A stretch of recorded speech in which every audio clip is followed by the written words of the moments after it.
Spring weather comes early in 1940, adding to the illusion that tranquil Denmark can remain untouched by the war that is spreading across Europe. Danish government has proclaimed neutrality and reduced its armed forces by half. Denmark intends to remain at peace.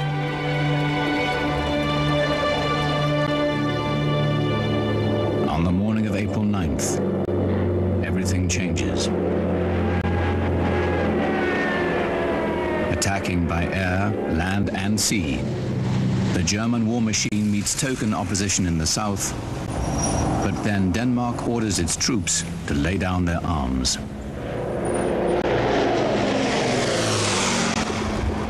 We could not imagine that it had anything to do with the war or occupation or anything like that.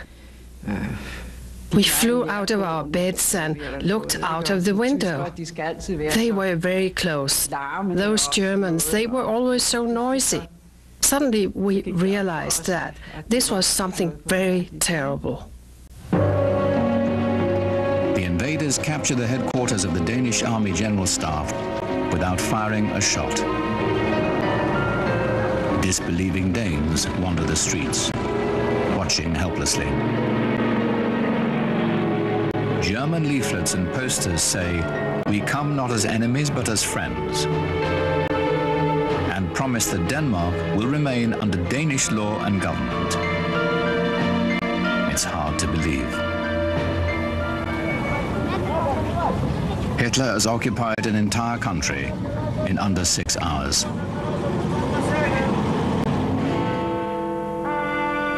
Late that afternoon, Danish Prime Minister Thorvald Snorning asks the Danish Parliament to officially accept the terms of the German occupation. My father felt that his policy was the least harmful for the people. If we had used the military on April 9th, they would have bombed Copenhagen without a doubt. And thousands of people would have lost their lives. Rather than suffer certain defeat, Danish political leaders choose not to fight. Their goal is survival. They will attempt to hold the Germans to their promises, to respect Danish neutrality. They will negotiate the terms of occupation under protest, hoping to turn the charade of friendly relations to Denmark's advantage. The king was in place, the parliament was legislating, the police was in charge of the law and order, the Danish courts were functioning, and the Jewish community was functioning. At the start, German troops are well-mannered and respectful. But their very presence is a provocation. Danes wonder, now that we have capitulated, what next? They have not prepared for a German occupation. They have no Gandhi. They have no resistance organization. In most homes, the attitude was that we have to accept this and try to make it work, but for goodness sake, don't try to have anything to do with them. They never speak to a German soldier, and be careful what you do. Danish cabinet ministers adopt a policy of resistance disguised as collaboration. Danes will cooperate with the Germans, but only as a tactic to preserve self-rule. German demands will be negotiated by diplomats, delayed by bureaucrats, and quietly obstructed when possible. For many Danes, it's not enough. Denmark was humiliated, and the whole population actually suddenly felt that they had lost something of their dignity, something of their country's dignity. What were you to do? What could you do in this situation? You couldn't go out fighting. The fight was not there. So they gathered in the park of the city and sing national anthems.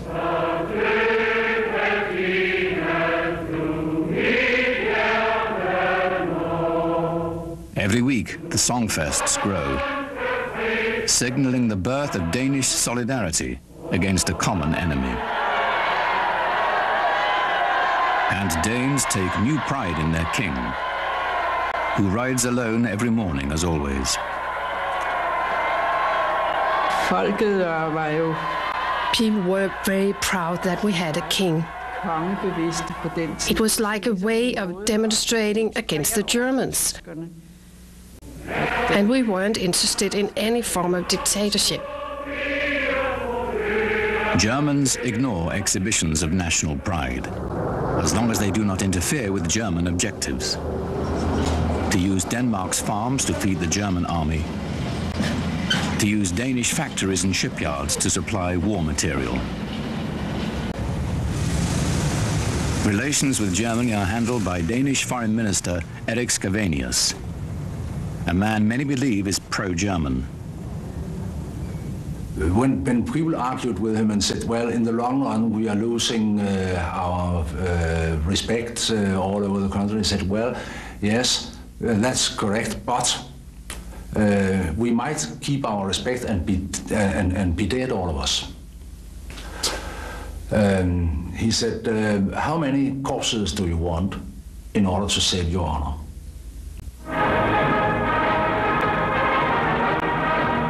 Scavenius wants the Germans to think they're getting what they want, to keep pressure off Denmark. In November 1941, he goes to Berlin to sign a treaty justifying the German invasion of the Soviet Union.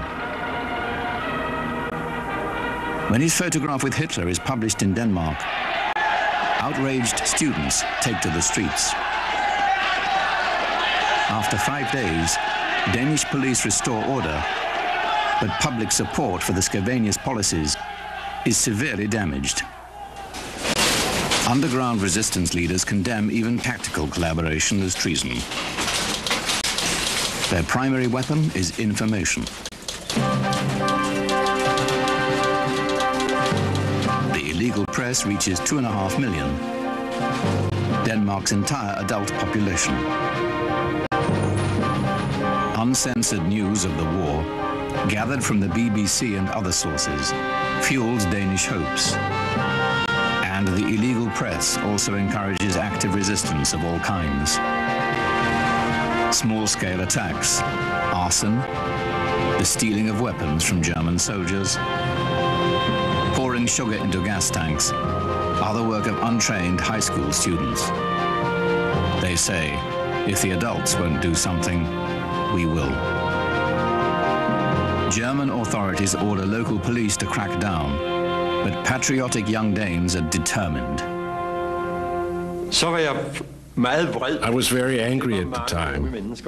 A lot of young people were angry, and we were angry that we hadn't done more, resisted more than we had. We later realized that it was a hopeless situation, but that doesn't change the feeling, which I still have, that we protected our country so poorly. In November, SS General Werner Best takes charge in Denmark. Hitler tells him to rule with an iron hand. Best pressures Erik Scavenius, the new prime minister, but most Danes have turned against the Scavenius policies. On BBC broadcast from London, a Danish political exile, John Christmas Møller, now speaks defiantly against the prime minister and calls for active resistance.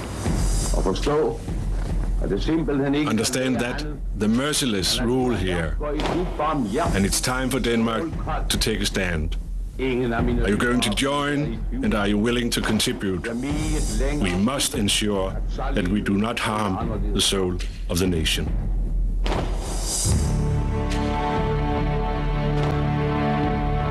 Spring 1943.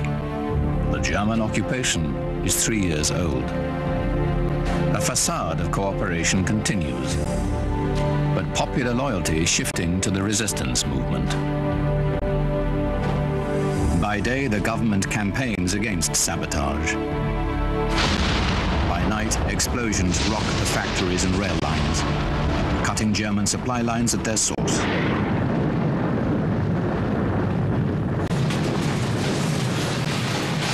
By summer of 1943, reports of German defeats in Russia, North Africa and southern Europe encouraged the Danes to more vigorous resistance.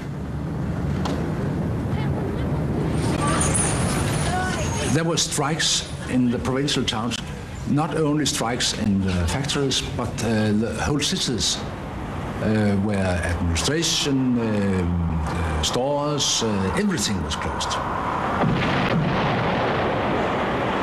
Sabotage attacks more than double in only 1 month. But those Danes who are unable to carry out sabotage find other ways to resist, even defying their own government. First of all, we worked really slowly. We never worked at the same speed as before the war. We received orders to build new ships, but the ships were never finished. The construction was sabotaged. So in the end, they had to drag them down to Germany to finish them. The Danish authority did whatever they could to stop the strikes. And they found out that this was impossible. They could not. They had lost the authority. The authority of leading these masses lay with some local, unauthorized, not elected leaders and with the illegal press. A government in name only. Danish political leaders have one last act to perform. On the morning of August 28, 1943, they receive an ultimatum from the German occupiers.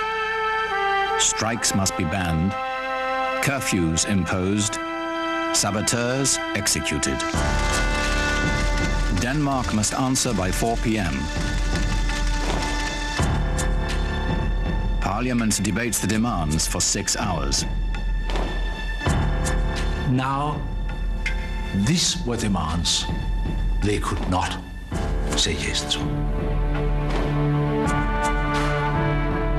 And then they told the Germans that they could not accept this ultimatum. Foreign Minister Scavenius and his cabinet resign. Parliament goes home. Denmark is no longer under Danish authority. Direct German rule, postponed for 3 years by the Scavenius policy of cooperation, descends on Denmark. The Wehrmacht occupies key facilities. Gatherings of 5 or more persons are banned. The new rules are brutally enforced. Now we knew where we were. Two opposite parties, and cooperation had become impossible, so we would have to go our different ways, trying to make things work, of course, but there was no doubt now that they were the enemy and we were the occupied country. Just weeks later, they face their first crisis, when Adolf Hitler orders his commanders to impose Germany's racial laws in Denmark.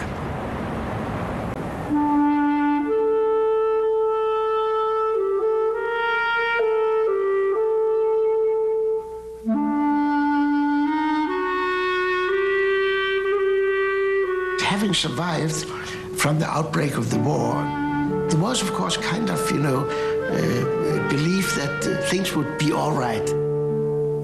But the shield which had protected us against the fate of Jews in the rest of Europe, the shield disappeared, and we were standing undefended against the Germans. Has obtained a list of names and addresses of Danish Jews. But plans for the roundup have been leaked. The Jews are warned. Thousands of Danes step forward to save them. I remember the shock I got when when the day I went to school and suddenly the headmaster knocked on the door and called me and another Jewish boy out of the class and told us, you better hurry up because your parents are waiting for you. You have to get out of your flat. The Germans are coming tonight. The roundup begins on the night of October 1st. But the Jews have been hidden in attics and cellars, in the churches and homes of thousands of Danes who have spontaneously taken them in.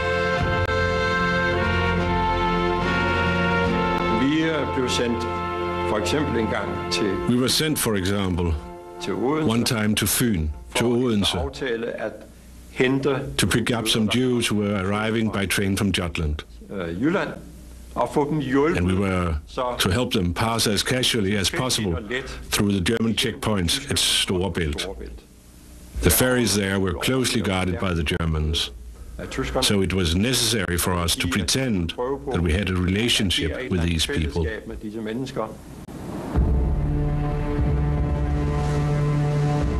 Their refuge will be Sweden, only a few miles across waters patrolled by the German Navy. They hide in forests and wait.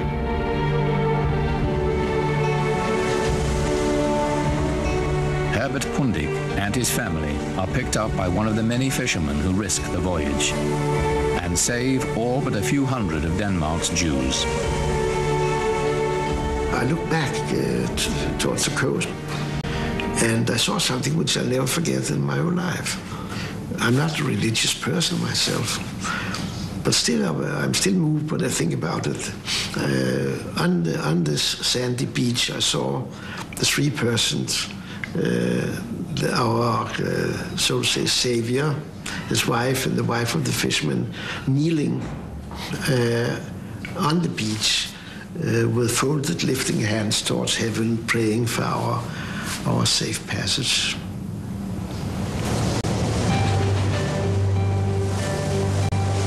The rescue of the Jews has united and inspired Danes, just as they are coming to view the resistance movement as their de facto government. The Freedom Council publishes a first clandestine leaflet in November 1943. The program of resistance aimed at denying Germany the benefits of occupation. With explosives and equipment airdropped by British forces, the underground avoids human targets, concentrating on war-related industry. Their first targets are Danish industries and transport that supply the German army. Each success brings harsher and deadlier reprisals by the Nazis, who bomb theaters, clubs, and Copenhagen's renowned Tivoli Gardens. In a desperate move to stop the explosions, the German governor puts the population of Copenhagen under curfew in June 1944. Workers at the Burmeister and Wain shipyard retaliate with an ingenious but risky scheme. We had hoped to get rid of the curfew. We wanted to have our freedom. We didn't want to be locked up at night. At 12 noon, we went to the gate and started kicking it. We said we wanted to go home because we needed to water our gardens. 1,200 shipyard workers go home early. They insist it's not a strike. They must tend their gardens in the afternoon because the curfew stops them from gardening in the evening. The go-home early movement spreads fast. Thousands of workers in other factories walk off their jobs, but few go to their gardens. Congregating in the streets, they demonstrate, build bonfires, and taunt German patrols. 6 Danes are killed on the first day.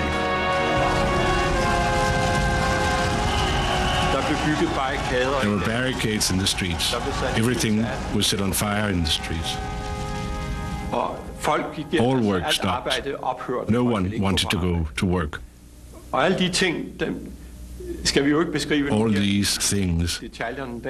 these things created a sense in the population that the Danes now had to fight against the Germans, and that was probably the most crucial effect of the general strike. Nazi governor Werner Best tightens the vice daily. Troops are ordered to shoot at groups of 5 or more. Then he cuts off electricity, gas and water. Danes respond by cooking on fires and dipping water from a nearby lake. Best tries to blockade the city, to cut contact with the outside world. The population follows instructions from resistance leaders. Until the curfew ends and shootings stop, stay on strike, says the Freedom Council. I looked up to it. It was the country's lawful, the ones we listened to. We'll be on strike until tomorrow at 12 o'clock. It was very, very clear to see. The people follow that. And precisely at 12 o'clock the next day, everything started up again. The Germans had great respect for that. Best is desperate to resume production. But his military options are limited as troops have been taken out of Denmark to fight the losing war. Most of all, he knows that Danish workers are worth more alive than dead. On the 9th day, Best concedes. He will end the curfew and withdraw his troops if the strikers go back to work. The Freedom Council issues a victory bulletin which ends the walkout. It declares strikes are their most effective weapon. Unwittingly, the Danes have adopted Gandhi's favorite tactic by simply withdrawing their obedience.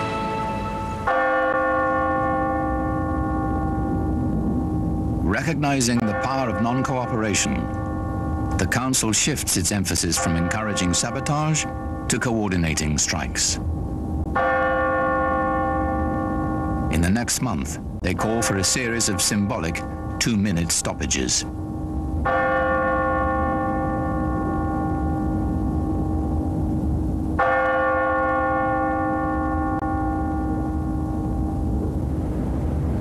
Denmark suffers through one last brutal winter, with shortages in fuel, water and food. And then it was spring. As was normal in those days, we gathered round the wireless to hear the message from BBC, and then all of a sudden the transmission was interrupted, and then came this wonderful message that the Germans had given up.